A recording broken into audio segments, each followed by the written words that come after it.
Rolling, and today is 27th of March 2018. I can't believe it's 2018. 2018, and we are at the JCC in Minnesota talking with Michael Cohen about his father Gabriel Cohen, who was in Machal, correct? That's correct. So before we start to dive into the Machal thing, tell me about your father. Where was he born? What was his background? Okay. My father was born in Montreal, Canada, and he moved to New York with his father, Jacob and Miriam. He's got two brothers, Daniel and Joseph, and he spent his early years in New York, and then the family picked up Jacob, Miriam, and the three boys, and Joseph, and they moved to Israel. They were in Israel for a number of years. Palestine, that's right. They lived in Palestine at the time. Were they devoted? Were they religious? They were religious, Zionist, and they went there because the country was just starting. His father was involved in starting the Eged Bus Company. Your great-grandfather? My great-grandfather, yeah, my father's. That's what I've been told. I don't know that much more information about it, but what year did they move to Palestine? I couldn't tell you for sure. Your father is the oldest, youngest? My father is the oldest. The oldest. But they moved back to New York. Pretty quickly? Pretty quickly. It was difficult. They were having a very hard time. Do you know where they lived? So they moved in Israel. Yeah. I do not. I have photos of where they lived. They lived. They come back to New York. They come back to New York, and my grandfather Jacob worked in the Fulton Fish Market in New York. My father then, throughout his life, he was a professional Jewish educator. He went to Yeshiva University, and he also got his master's at the University of Rochester. But in 1948, he went to Israel to volunteer, to serve in the army. Was he in the Second World War? He was not. He was not. He was not. He was probably too young. What year His brother Daniel also went to Israel and was in the Air Force, to the extent there was an Air Force in Israel. And I know the two of them used to talk, and my father had a much more hardcore, difficult time. My Uncle Daniel, it was pretty cushy for him. Well, that's the Air Force. That's what, cushy. Because he would talk about it. They always get the best food. And the women, Daniel was, it was a party for him. It really was. It was not completely different experience for. And they were there at the same time. At the same time, that's right. What year is your father born? I don't know. I don't know the exact year. He died in 2007. Do you know how old he was? I should know. Okay. I have the information. It's fine. So your father decides. Do you know what triggered him to go to Israel and fight? Well, volunteer. Just that he's been in Jewish education his entire life. I mean, that's what he after he came back from Israel too. He was the headmaster of Solomon Schechter Day School in Philadelphia. He was the president of the Educators Assembly, the national organization for. He was involved. He was very involved and very active in Jewish education. Okay. So I'm sure that it was triggered by his desire to, and the fact that maybe he spent a couple years of his adolescence there. But no, go ahead. Please. Well, what is interesting too is he had a very strong, obvious, interest in going there and serving. In the last years of his life, probably the good, 15, 20 years, he became very active in social justice and working to try to create dialogues between Israelis and Palestinians. Very active. And became involved in a project called Compassionate Listening. Okay. He had moved to Seattle, and there was a woman there who had organized this program where they would try to get Palestinians to tell their story and Jews and Israelis to tell their story, and it was all about listening. Interesting. Yeah, so that he became very, very active and involved in that. When does your father arrive in Israel? I believe, I have the chronology there, but I think it was 1947 that he arrived. As a child. As you. Would he talk about it? Would he talk about Machal? Did you grow up like the two girls that I interviewed now, Tamar and her sister? I mean, their father talked about it all the time. I know their father. Yeah. He wrote a book, and he's and I've seen him speak. And it was interesting. My father didn't really talk about it that much, and part of it might be because my mother, who was a Holocaust survivor, talked a lot and was very active publicly speaking, and they made about her experiences. So that kind of overshadowed the... I think so. Yeah. In some ways, I don't know if that, but I know my mother's story, and I could tell her story.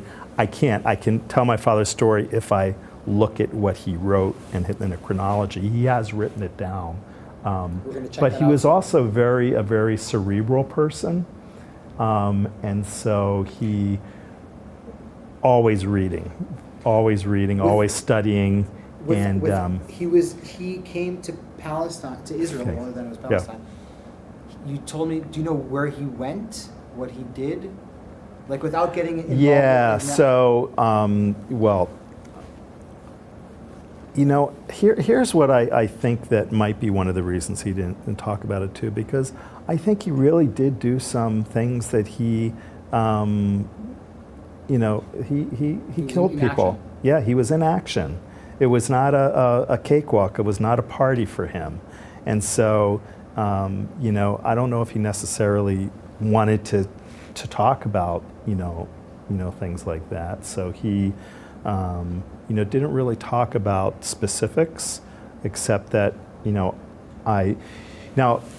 one of the things that was a bit of and it's sad in that respect, that the chronology that I have and the maps that my father drew, I did not have an opportunity to see him do a presentation, and he suffered a stroke and lost the ability to communicate. So that was hard. So he gave me what he had. And so I had boxes that I took, but he couldn't talk and he couldn't tell me this stuff.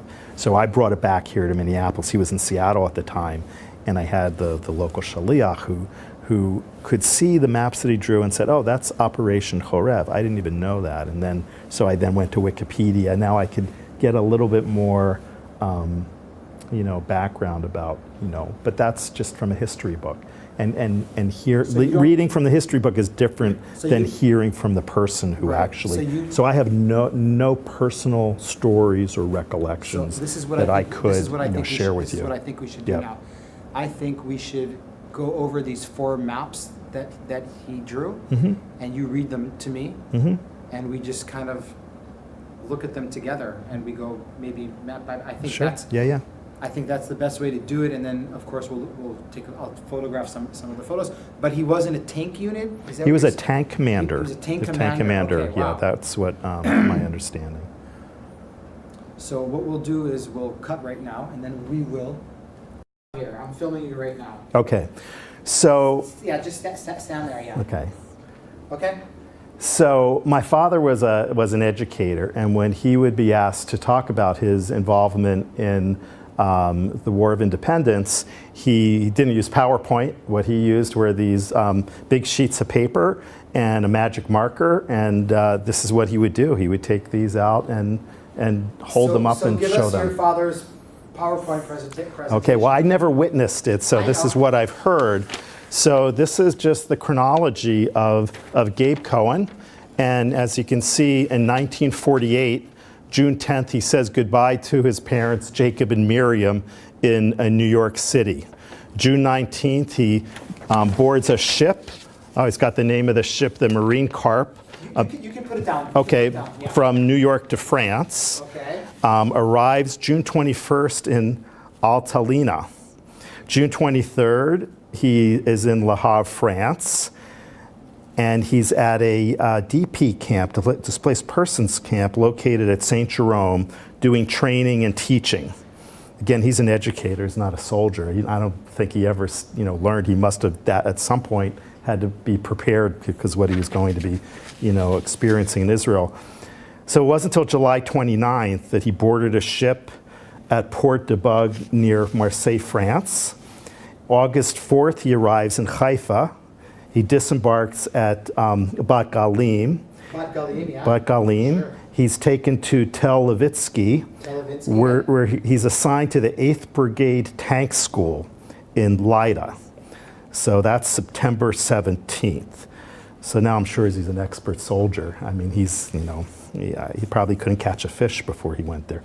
September 20th, he requests a transfer to active duty, and he was transferred to the 88th Mortar Infantry Battalion.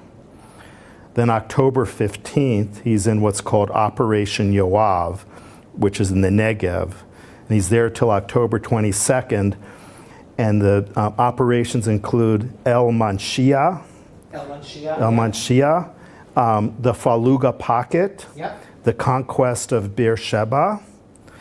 And then on November 9th, they go on to the conquest of Iraq, Sudan, now Mitzudot Yoav. Mitzudot Yoav. Okay, so that's November.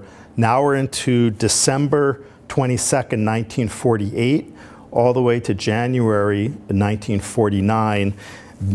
That was Operation Yoav. Now he's in Operation Horev. Those are the last battles, including Auga and Rafah, Sand Track, Runeba Trail, and 5 Spitfires. In February, he's assigned to Mishlat, overlooking Jordan near Kiryat Anavim, which coincidentally is the kibbutz that my wife and I lived on in 1974. And then in March, he's assigned to Mishlat, overlooking Egyptians at Khan Yunis. Then April, he took leave to work at Moshav Raziel in Jerusalem corridor overlooking Jordan. And then in May, he's discharged from the IDF. May 1949. May 1949, right. He's discharged from the IDF. On June 5th, he flies to Zurich, takes a train to France. He ships out from Le Havre Harbor.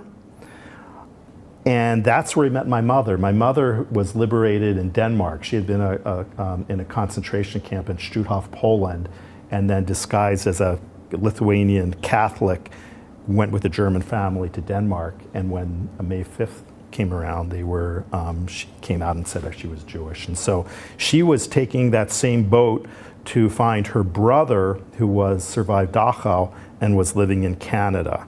So my mother and father both met on that boat that sailed from Le Havre Harbor and arrived in Montreal, Canada on June 10th. Now here it says, run into problem at Rouser's Point, apply for US visa. I have no idea what that was about, but he apparently had problems. And then June 9th, he's back home in the USA. Let's look at this map here. There's a map here that your father, there's a map here that your father drew. Right, so it looks like he used this to illustrate those operations that he participated in, because he's got here a number of the places that I just mentioned. I thought I saw here Operation Yoav, wasn't there? Mm-hmm. See, this is Khan Yunis, right. Rafah, Gaza. So he's definitely in the southern. Yeah, here's Beersheba. Yeah. So he front line before Chorev operation. So he definitely was in the thick of things, I believe, from what he did. This one at the end, which is. Yeah. And this is his handwriting. This is all his handwriting. These are all his handwriting. Now, I mean, if he was here, he probably would give you more detail about where he started and what these different numbers represent. He's got, I read the Egyptian attack, international border. I don't know how much to scale these are, but this was just a good way for him to illustrate, what he did when he was there. Explain to me this picture. Okay, so this is a photograph of my father, Gabriel Cohen.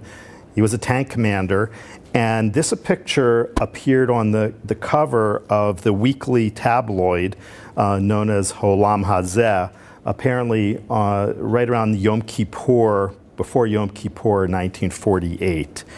And that's, I don't have the original cover, but I've been trying to find one. And that's, somebody had told me too